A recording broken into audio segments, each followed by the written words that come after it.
Vitiligo surgery सुनने में ही डर लग जाता है, लेकिन क्या पता हो कि सर्जरी ही आपके लिए सबसे सेफ और इफेक्टिव ऑप्शन हो।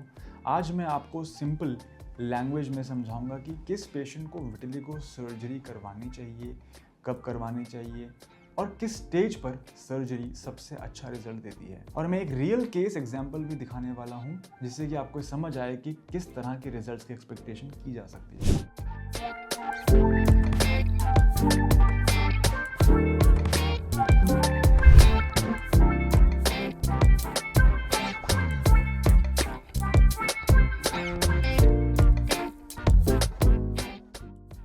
विटिलिगो सर्जरी एक प्रोसीजर है जिसमें कलर सेल्स यानी कि मेलानोसाइट्स उन एरियाज में ट्रांसप्लांट किए जाते हैं जहां पिगमेंट खत्म हो जाता है। कॉमन प्रोसीजर्स हैं जैसे कि melanocyte transplant, suction blister, grafting, punch grafting. इनका गोल होता है कि पैच को नेचुरल स्किन टोन के साथ रीपिगमेंट करना। ये सर्जरी तभी बेस्ट काम करती है जब विटिलिगो स्टेबल हो। इसलिए बात करते हैं कि किस पेशेंट को सर्जरी करवानी चाहिए। आप सर्जरी तब कंसिडर कर सकते हैं जब विटिलिगो आपका स्टेबल हो, यानी कि 1 साल से ऊपर हो गया है, कोई भी नया पैच ना आया हो, साइज भी पुराने पैचेस का ना बढ़ा हो, किसी का एक्टिव बॉर्डर ना हो, तो ही हम उसको स्टेबल मानेंगे। और अगर आपने मेडिकल ट्रीटमेंट ट्राई किया हो, क्रीम्स और फोटोथेरेपी भी आप ट्राई कर चुके हो, उनसे भी अब इम्प्रूवमेंट आ रहा था, लेकिन अब इम्प्रूवमेंट आना बंद हो चुका है, पैच की लोकेशन जो है वो सूटेबल है, जैसे कि फेस, नेक, बियर्ड एरिया, चेस्ट, आर्म्स और कुछ हैंड पैचेस में भी सर्जरी के रिजल्ट्स बहुत ही अच्छे मिलते हैं। आप मेंटली प्रिपेयर्ड होने चाहिए, क्योंकि पेशेंट्स इमोशनली क्लियर अगर रहते हैं, रियलिस्टिक एक्सपेक्टेशंस अगर रखते हैं और हेल्दी होते हैं, उन्हें कोई एक्टिव इन्फेक्शन नहीं होती, कोई अनकंट्रोल्ड मेडिकल कंडीशन नहीं होते, तो उस केसेस में सर्जरी रिकमेंड की जाती है। अब बात करते हैं कि किससे सर्जरी नहीं करवानी चाहिए।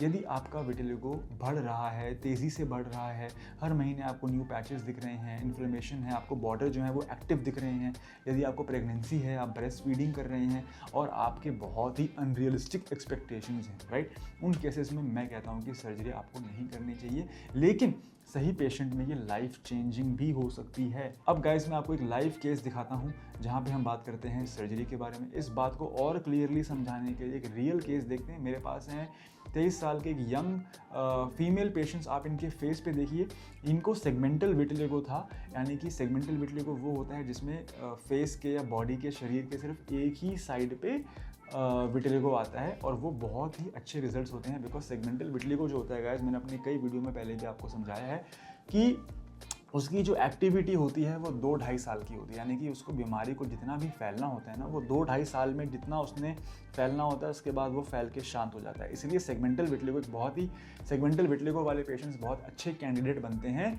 विटिलिगो सर्जरी के लिए। तो आप नोटिस करें कैसे पेशेंट के फेस में फोरहेड से लेके यहाँ तक जो है वाइट पैच है, इसको हम सेगमेंटल विटिलिगो कहते हैं। और अब मैं आपको दिखाऊंगा आफ्टर की फोटो। हमने इन पेशेंट में मेलानोसाइट ट्रांसप्लांट किया है, कोई सक्शन नहीं किया है, कोई ब्लिस्टर ग्राफ्टिंग नहीं किया है, कोई पंच ग्राफ्टिंग नहीं किया है, कोई हमने स्किन ग्राफ्ट नहीं यूज़ किया है। इस टेक्निक का नाम है मेलानोसाइट ट्रांसप्लांट। और आप रिजल्ट्स देख के हैरान रह जाएंगे कि ये सेम पेशेंट में ऐसा लग रहा है कि जैसे विटिलिगो कभी था ही नहीं।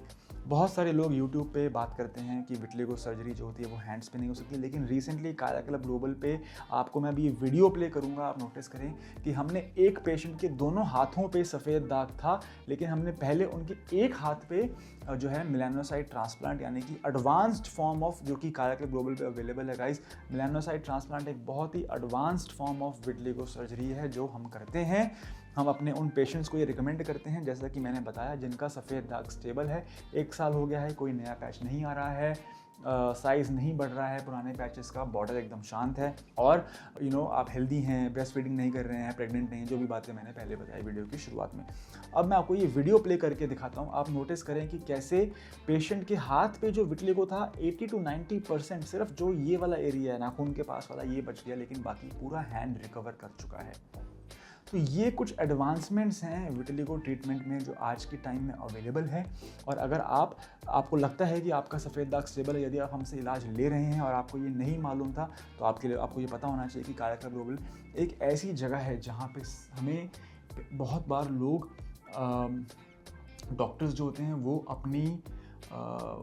अपनी साइंस, अपनी विद्या से इतने अटैच्ड होते हैं कि उनको रहता है कि नहीं, मैं तो आयुर्वेदिक डॉक्टर हूँ, मैं इसको आयुर्वेद से ही ठीक करके दिखाऊंगा। मैं होम्योपैथी डॉक्टर हूँ, मैं इसको होम्योपैथ में ही ठीक करके दिखाऊंगा। मैं एलोपैथी डॉक्टर हूँ, मैं मॉडर्न मेडिसिन डॉक्टर हूँ, मैं इसको अंग्रेजी दवा से ही ठीक करके दिखाऊंगा। लेकिन हमें ऐसा लगता है, मुझे ऐसा लगता है कि अच्छा इलाज वो है जो पेशेंट की रिक्वायरमेंट के हिसाब से उसे दिया जाए, जो ऑफ कोर्स क्लिनिकली बैक्ड हो, साइंटिफिकली वैलिडेटेड हो, फ्लफ ना हो, तो वो इलाज बेस्ट होना चाहिए। इसलिए काया क्लब ग्लोबल पे हम हर प्रकार का इलाज, चाहे वो आयुर्वेद हो, चाहे वो मॉडर्न मेडिसिन हो, चाहे वो विटलिगो में सर्जरी करवानी हो, चाहे वो होठों के अंदर टैटू करवाना हो, ये सब प्रकार के इलाज हमारे पास आज की डेट में उपलब्ध हैं, और आज ही नहीं, पिछले कई सालों से उपलब्ध हैं।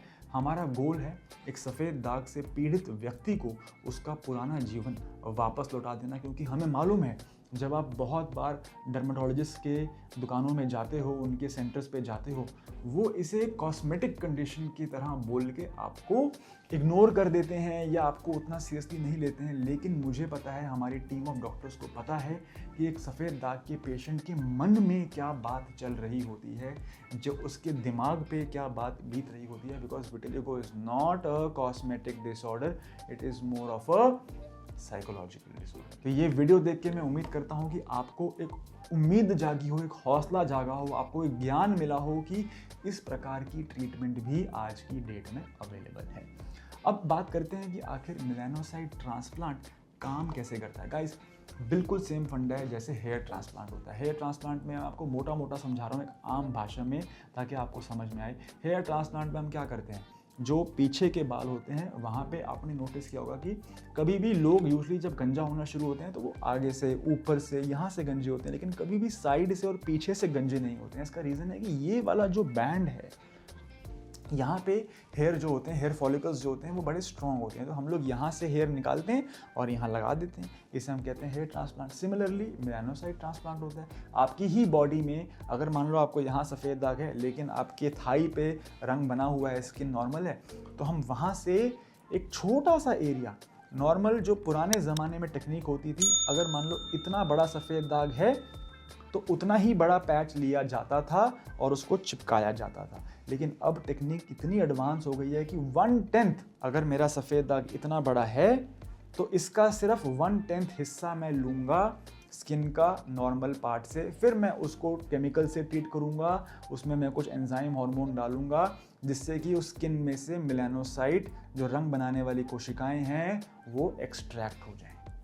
जब वो रंग बनाने वाली कोशिकाएं मेरे पास आ जाएंगी, मैं उनका एक पेस्ट बनाऊंगा, और उस पेस्ट को बना के, पेस्ट बनाने से क्या हुआ, एक 1/10 हिस्सा लेके पेस्ट बना देने से मैंने उसे बड़ा कर दिया, लेकिन मुझे सेल्स बहुत कम लेने पड़े। तो जिस एरिया में से पैच उठाया है उसमें भी कितनी अच्छी बात है, वहाँ पे जल्दी हीलिंग आएगी क्योंकि मैंने बहुत छोटा एरिया इस्तेमाल किया और पेस्ट बना के लगा दिया। यही सेम टेक्निक हमने इन दोनों पेशेंट्स जिसकी मैंने आपको एग्जांपल दिया है, मैंने वीडियो के स्टार्टिंग में कहा था कि मैं आपको एक लाइव एग्जांपल दिखाऊंगा, मैंने आपको 2 लाइव एग्जांपल दिखाए हैं। इनफैक्ट मैं नीचे यहाँ पे स्क्रॉलेबल और आपको ऐसे बिफोर आफ्टर की फ़ोटोज़ दिखा रहा हूँ। ये सब वो पेशेंट हैं जिन्होंने काया क्लब ग्लोबल से इलाज लिया, पहले अपने दाग को बढ़ना रोका, 1 साल इन्होंने पहले दवा खाई, फिर जब इनका सफ़ेद दाग शांत हो गया उसके बाद इनके ऊपर हमने सर्जरी की। उम्मीद करता हूँ इससे आपको थोड़ा ज्ञान मिला हो, आपको पता चला हो कि आज की डेट में इतनी एडवांस सर्जरी टेक्निक्स पॉसिबल हैं। इसमें 1 दिन से ज़्यादा समय नहीं लगता है, ओनली 1 डे। एक बार जब आपके पैचेस स्टेबल हो जाते हैं तो आप 1 दिन का प्रोसीजर है और उसके बाद 2 से 3 महीने के अंदर वापस वो रंग बन जाता है। और उसके बाद आपको बस अपनी डाइटरी गाइडलाइंस, लाइफस्टाइल मॉडिफिकेशंस को बनाए रखना है, क्योंकि एक बार जब इलाज पूरा हो जाता है उसके बाद पेशेंट की रिस्पॉन्सिबिलिटी है कि वो वही चीज़ें ना करे जिसकी वजह से सफ़ेद दाग पहली बार उसका शुरू हुआ था। तो चाहे वो इंडाइजेशन है, सर्केडियन रिदम ख़राब होना है, ठीक टाइम पे ना सोना, स्ट्रेस लेना, तंबाकू गुटखा का प्रयोग करना, अल्कोहल लेना, स्पाइसी चीज़ें खाना, ये सारी चीज़ें अगर आप करोगे तो चाहे आप मेरे से इलाज ले लो, best of the best doctor से इलाज ले लो, आपका सफ़ेद दाग एक बार तो ठीक हो जाएगा, लेकिन फिर बार बार वो वापस आता रहेगा। तो vitiligo is a manageable lifestyle disorder. इसकी जो लगाम है वो आप ही के हाथ में है, इसलिए बार बार बोलता हूँ कि सही जगह से इलाज कराएं जिन लोगों के पास एक्सपीरियंस है। मेरा नाम है डॉक्टर सम्यक दवन, मैं एक MBBS डॉक्टर हूँ। आप देख रहे हैं काया क्लब ग्लोबल, और ये वीडियो उन लोगों के लिए थी जो कमेंट सेक्शन में बार बार बोलते हैं कि सर प्लीज़ सर्जरी के ऊपर भी एक वीडियो बनाएं। तो उम्मीद करता हूँ, आशा करता हूँ कि कुछ ज्ञान आपको मिला हो। प्लीज़ इस वीडियो को शेयर करें किसी ऐसे व्यक्ति के साथ, क्योंकि ये उनके लिए एक लाइफ चेंजिंग वीडियो बन सकती है।